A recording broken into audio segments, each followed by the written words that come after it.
bienvenue ici, dans ce podcast. Un espace, un endroit et un temps que j'ai construit pour toi et pour t'aider à être bien dans ta vie, vraiment bien. Je suis Sophie, docteure en psychologie. Bienvenue dans Ticket to Happiness et dans ce nouvel épisode. Dans cet épisode, on va voyager au Népal et je vais du coup aussi te parler d'une notion importante, l'essentiel. Ça veut dire quoi revenir à l'essentiel? Parce qu'on nous en parle beaucoup, c'est essentiel. Il faut revenir à l'essentiel, l'importance du moment présent, la pleine conscience. Ça veut dire quoi l'essentiel? Alors pour introduire ce podcast, je vais aujourd'hui le faire un peu différemment. Je vais te parler d'un de mes voyages et je vais te parler plus particulièrement de quelque chose qui m'est arrivé au Népal. J'avais moi aussi construit une vie toute faite et remplie de cases à cocher. Puis un jour, j'ai décidé de prendre l'air, d'écouter cette petite voix en moi qui me murmurait beaucoup de choses et qu'il y avait peut-être d'autres choses notamment à découvrir pour être, juste pour être heureuse. Pas pour avoir, pas pour accumuler, pas pour posséder. Un jour, je suis partie au Népal. Et je l'avais pas vraiment décidé. Ça s'est un peu, pas imposé, mais ça m'a été proposé. Et j'ai été un peu terrifiée, parce que j'avais jamais fait de trek en haute montagne, et que c'est ce qu'on s'apprêtait à faire. On partait au Népal pour aller faire le grand tour des Annapurna, qui dure à peu près 14 jours. Et puis, durant ce trek, en fait, il faut savoir qu'au Népal, quand on rentre dans des villages, il y a des moulins de prière juste à l'entrée, et la tradition veut qu'on les fasse tourner en glissant notre main dessus. Car ça permet de porter bonheur et de protéger le village. Mais la tradition dit aussi que les prières se propagent avec l'air. On est donc connecté à un élément, l'air, et à notre sens, le toucher.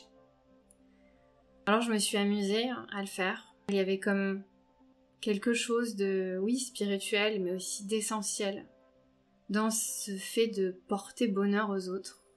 Et je me suis dit, mais comment on peut porter bonheur aux autres? Comment on peut simplement porter bonheur? Et puis, il y a eu une fois, en fait, où juste après ce mur rempli de petits moulins, après avoir fait tourner les moulins, je me suis arrêtée 5 secondes pour observer les montagnes qui m'entouraient. Parce que c'était vraiment magnifique. C'était en fin de journée, le soleil commençait à tomber. Il y avait un petit garçon qui jouait avec son ballon de foot. Il m'a regardé timidement et je lui ai souri. Puis j'ai ressenti là cette force de ces montagnes incroyables qui m'entouraient. Et je me sentais à la fois si petite et en même temps tellement portée, tellement soutenue, tellement accompagnée. Et franchement, c'était un sentiment que je n'avais, je crois, jamais ressenti. Jusqu'à ce moment-là. Et puis, j'étais vraiment un peu dans ma rêverie, dans cette observation, dans cet émerveillement, et puis ma raison est venue me réveiller, car je voyais notre guide qui avançait, et juste au moment où j'allais accélérer le pas pour le rejoindre, pour rejoindre mon guide, le petit garçon m'a envoyé son ballon de foot dans mes pieds. Comme une invitation un peu timide, mais en même temps en me réveillant et me disant « Hé, je suis là ». Il devait avoir, je sais pas, à peu près 4 ans, il avait des grands yeux noirs. Il avait un pantalon qui tombait sur ses fesses et son gros blouson abîmé était trop court, ce qui fait qu'on voyait le haut de ses fesses. Son ballon, il était complètement dégonflé. Et pourtant, cet enfant, il était souriant comme jamais.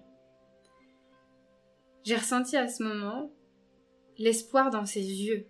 Tu vois, ce truc grand là, ces yeux d'enfant énormes, et la joie que, avant même que je lui réponde, cette joie immense que je lui renvoie le ballon à mon tour. Il souriait vraiment si fort que mon cœur sur le moment a doublé d'amour.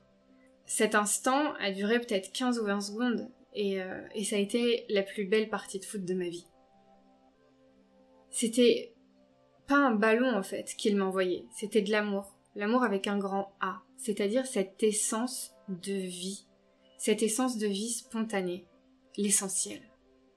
En plein dans l'Himalaya, je recevais quelque chose d'essentiel, de l'amour. Et pas celui amoureux ni familial, celui différent C'était vraiment différent de ce que je connaissais. Et c'est ce genre d'amour qui peut venir d'un inconnu, d'une fleur de la terre, d'un sentiment qui est un peu plus grand, plus enveloppant. Je sais pas, des éléments. Son ballon, il est ensuite redescendu puisque la route était un peu en pente. Et il l'a suivi, il est reparti en fait cet enfant comme il était arrivé, en un fragment de seconde. Et il est reparti en rigolant et en marchant sur le bas de son pantalon un peu trop grand. Mais je me souviens, juste à ce moment-là, quand j'ai repris le chemin, je me souviens du regard de sa mère, de la profondeur du regard de sa mère que j'ai croisé, qui était attendrie et qui tenait son deuxième enfant dans ses bras. Et surtout, je me souviens de sa main qui s'est posée sur mon épaule, comme une forme de caresse. Comme une deuxième forme d'amour avec sa main qu'elle venait me transmettre. Et à ce moment-là, ma gorge, elle a été prise d'une joie intense mais silencieuse. Tu sais, des fois on dit j'ai une boule dans la gorge, et ben là j'en avais une mais c'était quelque chose de joyeux. Ce genre de joie profondément heureuse. Car tu deviens consciente de la nature et de la valeur des moments joyeux que l'on vit, et des fois on les vit et on les voit pas. Et c'est justement ce que m'a appris cet instant. Je m'étais moi-même éloignée de ça. On cherche parfois la joie dans des trucs qu'on accumule, ou on la cherche dans des moments hyper forts, tu vois, des trucs qui nous sortent de notre routine obligatoirement. Or la joie, en fait, elle est juste là, tout le temps. Et cet instant, il m'a appris tellement de choses. Il m'a appris à faire un pas de côté dans nos vies surchargées, pour apprécier des moments simples. Parce que même dans la surcharge, il existe des moments heureux, des moments simples. Mais des fois, on les oublie. Parce qu'on oublie de revenir à l'essentiel. Il y a déjà plein de moments joyeux qui nous entourent.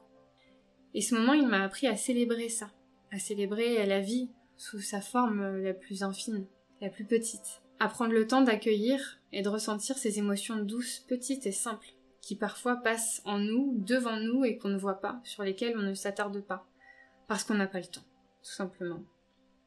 Et c'est vrai qu'on nous le dit souvent, le bonheur se trouve dans les petites choses, dans les petits riens. Mais pour moi, ce moment, c'était pas une petite chose, en fait. Il était grand, il était puissant, il était tellement présent, c'était un truc, un tout. C'était quelque chose d'à la fois, oui, c'est ça, grand, en fait. Petit, mais grand, à la fois. Et ça fait du bien d'avoir des choses un peu nuancées. D'avoir des choses un peu enveloppantes. C'était vraiment ça. Il y avait des petits riens, mais en même temps, une grande chose, un grand moment. Revenir à l'essence, à l'élémentaire. Le problème, c'est que souvent, le mot élémentaire, il renvoie dans nos têtes à quelque chose qui est petit. Ce qui est élémentaire, c'est forcément ce qui est la base, ce qui est voilà, petit, ouais. Mais en fait, ce qui est élémentaire, c'est une fondation. C'est l'essence même des choses. La spontanéité, la légèreté, le moment présent, l'émerveillement, c'est tout ça en fait, ce qui est de l'ordre de l'élémentaire. C'est pas seulement nos besoins primaires, manger, dormir, boire, c'est aussi nos sens en fait. Et on a parfois tellement tout ce qui est élémentaire justement, ce qui est de l'ordre de nos besoins primaires, ce qui nous est essentiel pour vivre, qu'il nous est difficile. En fait, c'est vraiment devenu tellement naturel qu'on accède à ça parfois, qu'il nous est difficile de revenir à l'essentiel. Et c'est souvent justement quand on a atteint tout ça, qu'on a une maison, un appartement, de l'argent, une carrière, qu'au bout d'un moment, dans nos vies, on a envie de revenir à l'essentiel. On est dans des vies qui sont pleinement sécurisées, mais qui nous insécurisent en même temps, parce qu'il nous manque cette fameuse sécurité essentielle, notre capacité à revenir à des choses simples, heureuses et capitales, que ça soit à ressentir l'air, à respirer, à être en connexion avec la terre, à s'émerveiller, à avoir un sourire authentique, à avoir un moment de compréhension, de ne pas être dans le jugement, de faire preuve simplement d'amour avec un grand A. En fait, tout ça, c'est profondément fondamental pour notre santé mentale, mais aussi globale. Parce que dans essentiel, il y a sens, nos 5 sens. C'est être en capacité de se reconnecter ou tout simplement de se connecter à l'autre, à la terre, de distribuer, comme je te le disais, un sourire, un regard. C'est de prendre un moment pour se rendre compte de notre capacité extraordinaire à juste respirer, à être en vie. C'est revenir à la base. L'essentiel, c'est un peu notre essence émotionnelle. C'est nos sens qui nous mettent en relation avec notre monde, avec notre environnement, avec quelque chose de plus grand, avec la vie, avec un grand V. Et on a profondément besoin d'ouvrir nos sens. Dans notre quotidien répété et chargé, on peut parfois, justement, avoir tendance à fermer nos sens. On oublie qu'on respire, on oublie comment apprécier le toucher, on oublie d'observer, on ne fait que voir. Parce qu'il y a une différence entre observer et voir. Quand tu ne fais que voir, tu vois à travers tes pensées automatiques. Ce sont tes pensées automatiques qui te disent de voir certaines choses. Alors que quand on observe, on accueille l'extérieur, on accueille ce qu'on voit et on accueille dans nos pensées. Et donc c'est différent. C'est une différence entre l'observation et le fait de voir quelque chose qu'on veut aussi absolument voir. Ça, c'est aussi les processus de négativité et de pessimisme, mais ça se déconstruit et ça s'accompagne. Bref, pour revenir à nos sens, l'écoute, l'ouïe. On entend aussi parfois certains sons plus que d'autres, tu sais, les sons chiants. Par exemple, là, toi, tu vas pas t'en rendre compte, parce que je suis en train d'enregistrer un podcast et qu'après, je vais le traiter. Mais j'ai mon ordinateur qui est en train de ventiler. Et si je m'arrêtais à ce bruit, je pourrais m'arrêter dans le podcast. Parce que je t'assure que c'est un son qui est chiant et que ça fait un bruit de fond. Mais je m'arrête pas parce que je suis passionnée et que je suis pleinement heureuse de te raconter tout ça. Voilà, donc je gérerai ça plus tard, après. Bref, tous ces bruits, tu vois, les sons chiants du quotidien, ces bruits qui nous fatiguent. Et on oublie qu'on peut aussi créer et installer des sons agréables en mettant une musique douce, une musique d'ambiance qui nous fait du bien. On peut aussi écouter les bruits de la nature davantage, au lieu de remplir le vide, parfois en parlant un peu trop. Parfois, quand on mange, on oublie de goûter et de savourer. Bref, la liste est longue, si bien que, en fait, nos émotions au quotidien, quand on oublie qu'on a 5 sens, nos émotions, elles s'envoient parfois inhibées et nos sens verrouillés. Alors, il nous faut parfois un grand rire, des retrouvailles, une grande joie, pour réveiller nos sens. Avoir du lien social, se retrouver entre amis, rigoler, partager. Ça réveille nos sens, parce qu'on est dans des joies qui sont partagées, et que les émotions sont aussi contagieuses, et la joie est contagieuse. Et ça peut avoir cette faculté de réveiller nos sens. Parce qu'on revient aussi à quelque chose qui est essentiel, le partage. Et ce sont des joies qui sont légères, qui sont douces, mais toutes ces joies, elles sont partout autour de nous. Même dans la charge mentale. Il suffit simplement de se dire « Attends, je sais que je suis chargée, mais viens là. Je fais un peu de place à quelque chose d'essentiel. Je prends 5 secondes pour respirer. Je vais faire un peu plus de place à l'essentiel sur mon canapé. Je vais prendre le temps de respirer, de faire un pas de côté quelques instants, de fermer les yeux, de poser la main sur mon cœur, etc. Ou de célébrer une petite joie. La petite joie d'avoir accompli un tout petit truc qu'on s'était dit de faire, mais qu'on a déjà oublié parce qu'on veut avancer dans notre to-do list. Quand on ouvre la porte à ces petites joies, on ouvre la porte à la légèreté. Et la légèreté, c'est un état dont on a tous besoin pour revenir à soi. Quand tu ouvres tes sens, on se sent beaucoup plus léger. Et les sens, justement, dans essentiel, il y a ce mot aussi, essence. L'essence, c'est aussi ce qui est au fond de notre être, notre âme, notre nature primaire, élémentaire justement. C'est simplement se rappeler qu'on existe. C'est la nature même d'un moment, d'un instant.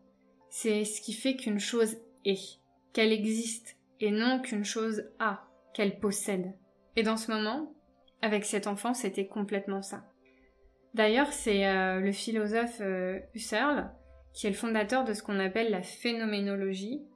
En fait, c'est un courant qui a pour objectif d'observer et d'intégrer le sens d'une expérience vécue. Et par sens, pour mettre du sens, il faut passer par les émotions.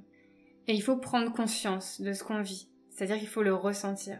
Et donc c'est lui qui a construit ce courant, la phénoménologie, qui est assez puissant. Et c'est un de ses élèves, Martin Heidegger, qui a développé en fait le sens d'être. Et il a passé sa carrière à essayer simplement de comprendre, de se comprendre en tant qu'être là, c'est-à-dire en tant qu'existence. Je suis un être vivant qui existe, tout simplement. Alors ok, il y a un côté un peu spiritualité dans tout ça, tu en conviendras, mais je pense que l'intégrer dans nos vies, en fait, et nous rappeler qu'on est présent, qu'on est là, qu'on est dans l'instant, c'est justement essentiel. Et revenir à l'essentiel, c'est revenir à nos sens, c'est s'ouvrir, c'est ressentir, C'est revenir à des moments peut-être simples, mais en même temps si grands et pas si petits que ça. Voilà ce que je voulais te dire sous un format un peu différent cette fois, et je te laisse juste là pour apprécier cet instant. À bientôt! Si l'aventure te dit, n'hésite pas à me retrouver sur Instagram sous le nom de Dr Sophie ou Facebook ou également sur ma page YouTube. Tous les liens se trouvent dans la description de ce podcast. N'hésite pas également à continuer de liker, partager ou commenter, ça me donne également un peu de force. Et pour plus d'informations et d'accompagnement, rendez-vous directement sur mon site internet. Le lien est également dans la description du podcast. Merci de t'être choisi comme compagnie et à bientôt pour un prochain épisode et une nouvelle destination.